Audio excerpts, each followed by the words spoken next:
Hello Running Fit fam, this video is for the runner who feels like their hips are impossibly tight and stiff, and no matter what exercise they use, it doesn't seem to make a dent in how their hips feel, especially when you start ramping up the pace or doing more speed work. It gets worse, it gets tighter, and you're just looking for the solution. I have that circuit today. Now, what I want you to be aware of, this is a rather intense hip circuit, so if it gets a little too spicy, a little too much in some spots, it's okay to skip that exercise or check out some of my other hip mobility videos, which are a little less intense, because in this one, we're gonna be using some weight. So you know what? Let's hop in.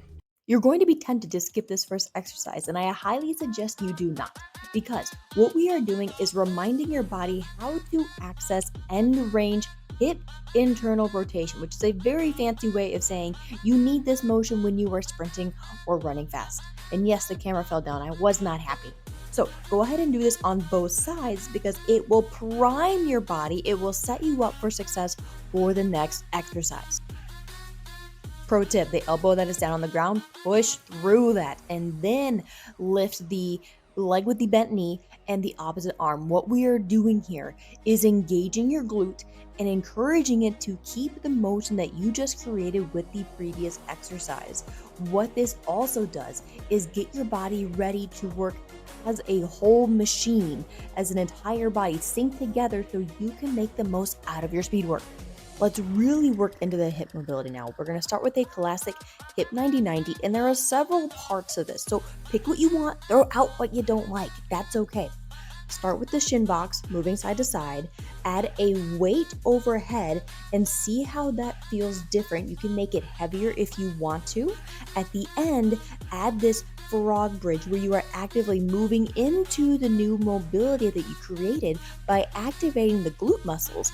This teaches your body how to hold on to the mobility you just gained. Think of this as a tricep dip position, and now trying to sweep your toes as far underneath you as possible and then trying to cross your knee over on top. What we are doing is actively rotating around a fixed hip joint. Believe me, these are the exact rotations you're going to be traveling through as you are doing your speed work. This is also a mind-muscle connection exercise, so take your time. We've actually done this frog sit-up and reach in another hip mobility video, but I want to show you how to take it to the next level. First, this is a little refresher on how to position your legs correctly for it, and then how your arms sweep across your body. And I'll show you quickly on the other side what that looks like.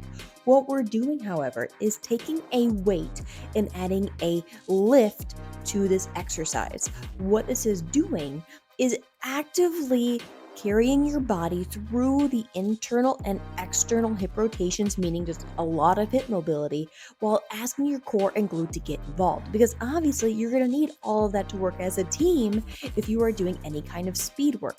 You want to teach your body how to hold on and then use the mobility you just created. That way it carries over into your speed work. You don't have to stop halfway through because everything gets tight. Thank you so much for joining me, Running Fit fam. I hope your hips are feeling buttery smooth, and like I said before, if you're looking for some more hip mobility exercises, maybe some that are more beginner friendly, I do have some on my channel. Now, a couple tips with using these hip exercises. If some work for you, keep them. If others don't and they feel like trash, throw them out. Doesn't hurt my feelings. What matters for you is picking the ones that serve you and serve your body, get you lasting results, and repeat those ones. There is no need for you to keep doing hip exercises or hip mobility circuits that don't leave you feeling any better or any different for that matter. You can always check this out by doing the exercises, coming back from a run, and then doing them again. By sandwiching your run between these hip exercises, it preps your hips, tells them where they're supposed to live, and then once you get back from doing all the hard work and you do the exercises again, you remind your hips how they're supposed to feel, and again, where they're supposed to be living. So if you like this video, Running Fit fam, please subscribe so we can do this more often and dare to train differently.